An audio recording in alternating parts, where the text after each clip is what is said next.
Perjalanan misi di hari terakhir kami menuju ke STT Beria dari Telandak. Selain kami dipercayakan untuk berbagi sesuatu pencerahan bagi semua mahasiswa teologi yang ada, tujuan kami ke STT ini juga ingin memperbaiki sekolah teologi ini karena beberapa titik atap sudah bocor semua, baik di perpustakaan maupun di dapur. Jadi kami sekalian survei dan sekalian melayani di tempat ini.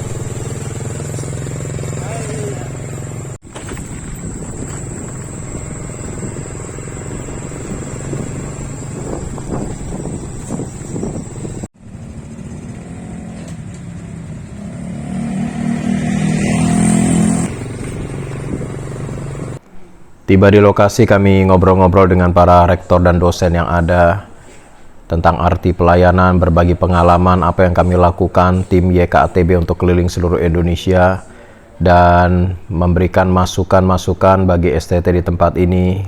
Kita ngobrol dengan santai, berbicara tentang seputar pelayanan yang dilakukan oleh tim YKATB maupun tim JJ Ministry dalam pelayanan yang ada. Yang mungkin orang berkata, ngapain udah pelayanan di kota besar, mau masuk-masuk pedalaman lagi.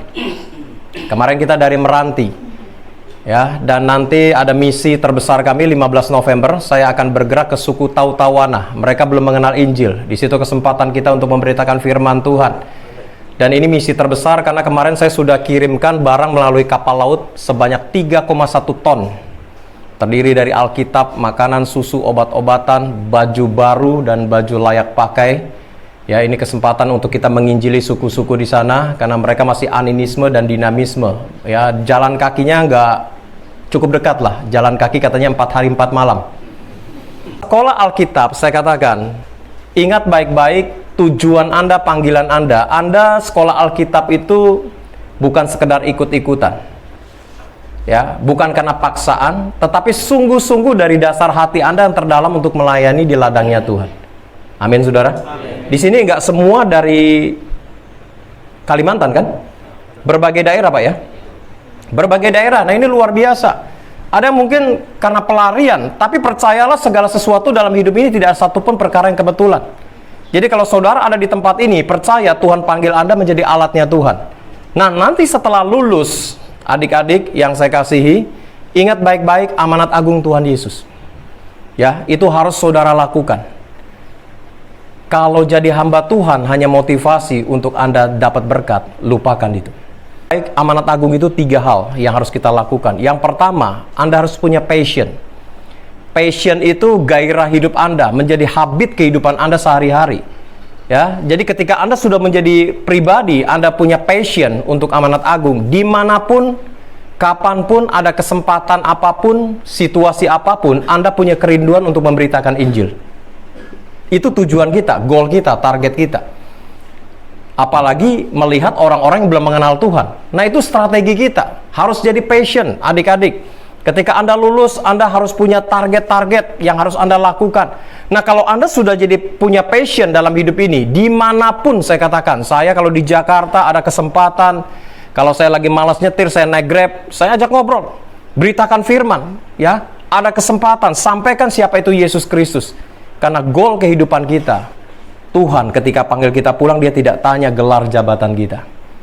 Anda mau punya gelar sampai S3 sekalipun, jangan sombong. Samsung S21 saja masih promo sampai hari ini, saudara.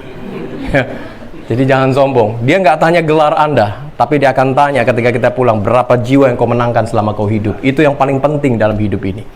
Ya.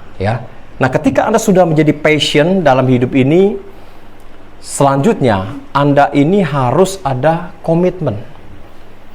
Sudah ada passion, Anda harus ada komitmen. Komitmennya ada. Apa, saudara? Saudara ditempatkan di gereja melayani di mana nih? Setiap interdenominasi ada. Kembali ke kampung halaman Anda. Ya, sudah ada passion, Anda ada komitmen. Komitmen Anda apa? Memajukan gereja Anda. Saudara, ketika Anda melayani Tuhan, jangan hanya puas. Wah, jemaatnya tidak pernah berubah. Karena Tuhan Yesus tidak pernah berubah. Jangan, saudara. Tuhan Yesus memang tidak pernah berubah dulu untuk selama-lamanya. Nah, kalau Anda sudah punya komitmen, saudara, yuk, saya katakan, mulai menangkan jiwa. Jangan nanti buka gereja, memindahkan jemaat gereja lain. Nah, ini budaya di kota besar. Jangan sampai terjadi di mana saudara ditempatkan. Nah, setelah itu saudara lakukan, yuk action, tindakan Anda apa? Mulai Anda berdoa, bergumul, Tuhan target tahun ini Tuhan, meskipun saya mungkin baru merintis gereja, ditempatkan cuma 3, 4, atau 5 kakak, hanya 15-20 orang. Action Anda apa? Melalui doa-doa komitmen Anda mulai punya target, punya planning. Kalau 2021 misalnya jemaat saya 10 kakak, Tuhan, aku beriman nanti tahun 2022, Tuhan tambah 3 kakak. Tapi bukan hanya berdoa, tentunya Anda harus menginjil. Yuk menangkan jiwa sebanyak-banyaknya.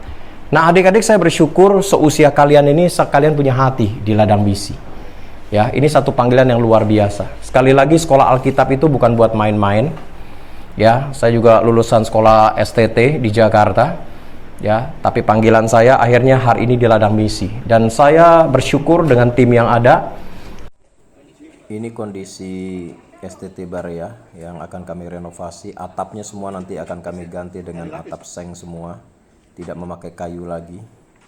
Dan ini kondisi di dapur juga sudah bocor semua. Nah, ini semua nanti kita akan perbaiki ya setelah atapnya semua diganti, karena ini STT sudah dimakan usia, sudah puluhan tahun usianya.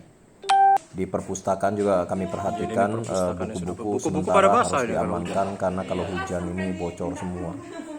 Jadi saya percaya ini tempat mendidik para mahasiswa untuk punya hati melayani. Kita juga harus memperhatikan STT yang ada di pedalaman, di daerah, khususnya daerah Darit, Kalimantan Barat ini.